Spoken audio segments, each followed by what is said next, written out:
నమస్తే. జయసింహ ఉవాచకు స్వాగతం. మన దేశ జెండాలో, మన భారతదేశ జెండాలో ఎన్ని రంగులుంటాయి? మనము త్రివర్ణ పతాకం అంటాం కాబట్టి అందులో 3 రంగులుంటాయి. ఒకటి గ్రీన్, ఒకటి ఆరెంజ్ అండ్ ఒకటి వైట్.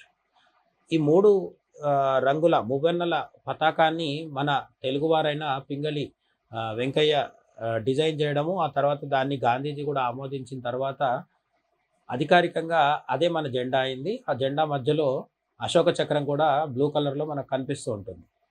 కానీ చాలామందికి తెలియని విషయం ఏంటంటే, గాంధీజీ అనే ఒక నాయకుడు దేశంలో కొన్ని కోట్ల మంది ప్రజల అభిప్రాయాన్ని కూడా కాదని, తన అభిప్రాయాన్ని మాత్రమే దేశం మీద ఒకవేళ రుద్ది ఉండకపోయుంటే, మన దేశ త్రివర్ణ పతాకంగా ఉండేది కాదు. 3 రంగుల బదులు ఒకే ఒక రంగు ఉండేది.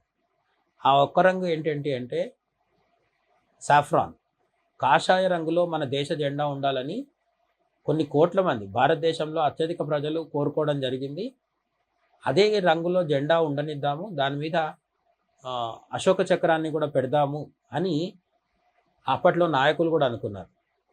ఇది అనుకున్న నాయకుల్లో, అంటే దేశానికి కాషాయ జెండా ఉండాలి అని అనుకున్న నాయకుల్లో చాలా అతిపెద్ద సెక్యులరిస్ట్‌గా తనని తాను ప్రచారం చేసుకొని ముద్ర వేసుకున్న జవహర్లాల్ నెహ్రూ కూడా ఉన్నారు. వల్లభాయ్ పటేల్ లాంటి వాళ్ళు ఎలాగో ఒప్పుకున్నారు. కానీ జవహర్లాల్ నెహ్రూ కూడా భారతదేశానికి అధికారికంగా కాషాయ జెండా ఉండాలని ఆయన కూడా తల ఊపి సంతకం పెట్టబోయారు. కానీ కాషాయ జెండా అనేది మహాత్మా గాంధీకి నచ్చలేదు. ఆయన కాదంటే కాదని చెప్పి పట్టుదలకు పోవడంతో మళ్ళీ మన వాళ్ళు గాంధీజీ ఒత్తిడికి లొంగి దేశం కంటే గాంధీజీనే గొప్ప అని ఒక ఉద్దేశంతో కాంగ్రెస్ వాళ్ళు దేశంలో ఉన్న కోట్లాది మంది ప్రజలు చెప్పింది, అంటే హిందూ ముస్లింలు అన్న భేదం లేకుండా అనేక కోట్ల మంది చెప్పిన ప్రజల అభిప్రాయానికి కూడా విలువనివ్వకుండా గాంధీజీ తన వీటో పవర్‌తో ఉపయోగించడంతో మనకు కాషాయ జెండా కాకుండా దేశ పతాకంగా మారిందనమాట. అయితే అసలు ఏం జరిగింది అంటే 1931 సంవత్సరంలో కాంగ్రెస్ పార్టీ ఒక కమిటీ వేసింది. అందులో 7 సభ్యులున్నారు. ఈ 7లో పటేల్‌తో పాటు జవహర్లాల్ నెహ్రూ కూడా ఉన్నారు.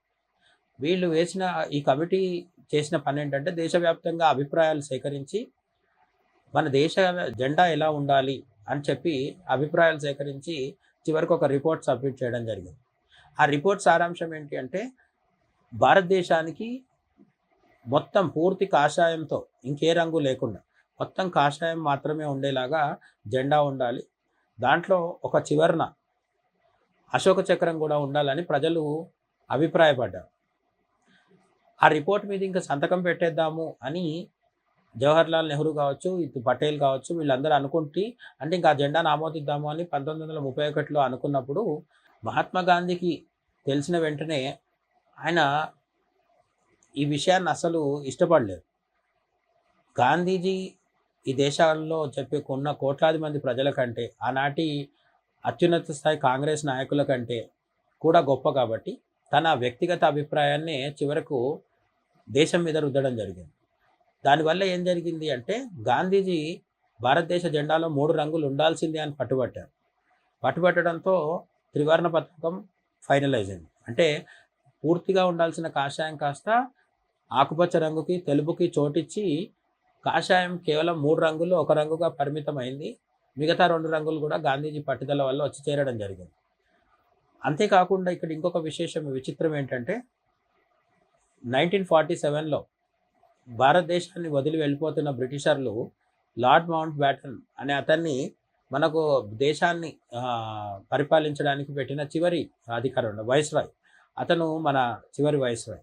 ఈ బ్రిటిష్ అధికారి ఎవరైతే ఉన్నారో అతను వెళ్తూ అతను కూడా తన వంతుగా భారతదేశానికి ఒక జెండాను సూచించి వెళ్ళడం జరిగింది.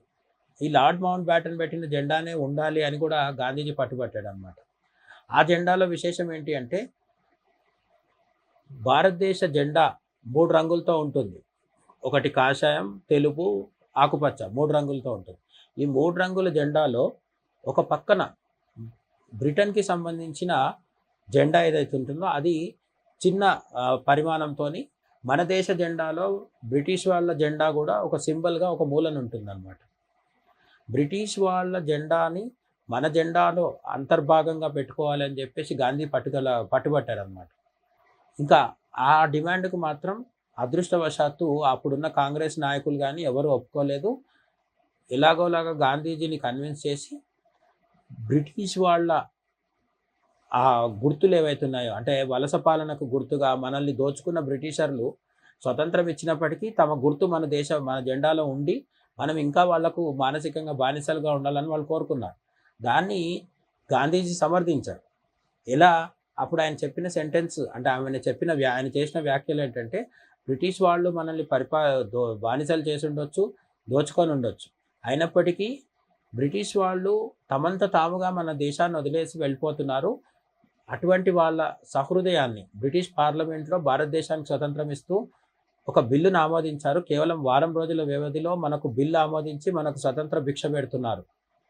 అలా పెద్ద మనసు చేసుకొని మనకు స్వతంత్రాన్ని భిక్షగా పెడుతున్న బ్రిటిషర్ల యొక్క గొప్పతనాన్ని మనం ఒప్పుకొని దాన్ని, వాళ్ళ జెండాని మన జెండాలో అంతర్భాగంగా పెట్టుకోవాలి, వాళ్ళ జెండా గుర్తుని మన దాంట్లో పెట్టుకోవాలి అని చెప్పి గాంధీజీ వాదించడం జరిగింది.